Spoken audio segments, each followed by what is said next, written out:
Yung araw na to, naisipan ko lang lumabas na hindi ko dala yung cellphone ko kasi Random labas lang. wala lang, ayoko ng notifications, ayoko munang mag-scroll, gusto ko lang muna mag-disconnect kahit saglit. Lately kasi, ang dami na nangyayari sa buhay na parang ang ingay na ng lahat.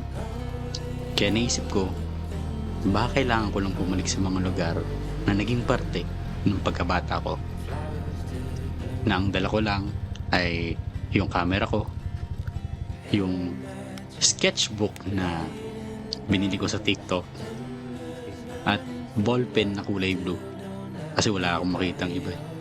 Kaya ito, for today's stop, napadpad ako sa maliit na church o school ko dati kung saan ako nag-kinder at nag-daycare.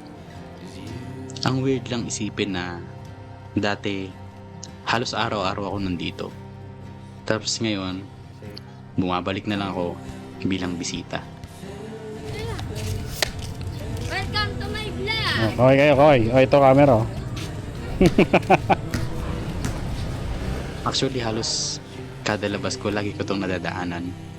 Pero, alam mo yun, parang di ko na lang siya pinapansin. Pero ngayon, parang gusto ko lang siya i-appreciate. Kaya, umupo lang ako. Actually, di pala ako umupo. Tumayo lang ako. Nag-sketch sa sketchbook. Tapos gumawa ng isang picture. Tsaka isang video postcard. Hindi para lang may ma-post, pero para may makip akong memory ng moment na to.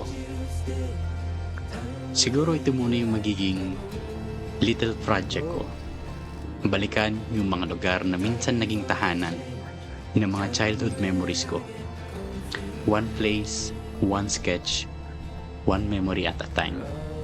Hindi ito yung pinakamagandang drawing na nagawa ko. Hindi rin ito yung pinakamagandang picture na nakuha ko. At hindi rin ito yung video na sobrang pinag-isipan ko. Nilapag ko lang yung camera, then yun na siya.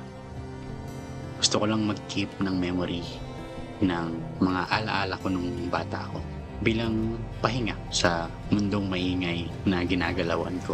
So, ayun guys, kung gusto nyo akong sabayan sa journey ko na to, o kung gusto nyo gamitin yung sketchpad na ginamit ko, meron akong link dyan sa baba. Hindi ko naman kayo nire-require bumili, pero malaking tulong yun sa akin. And yung mic na ginamit ko dito ay yung Comica PM30. Yun yung nasa last video ko. Paka-trip nyo lang din. Konting endorsement na rin. Kasi malay mo, kumita, di ba? And kung naghahanap din kayo ng next strap para sa mga action cam nyo, meron ding link dyan sa baba nung ginamit kong next strap para sa mga POVs na gusto nyong makunan.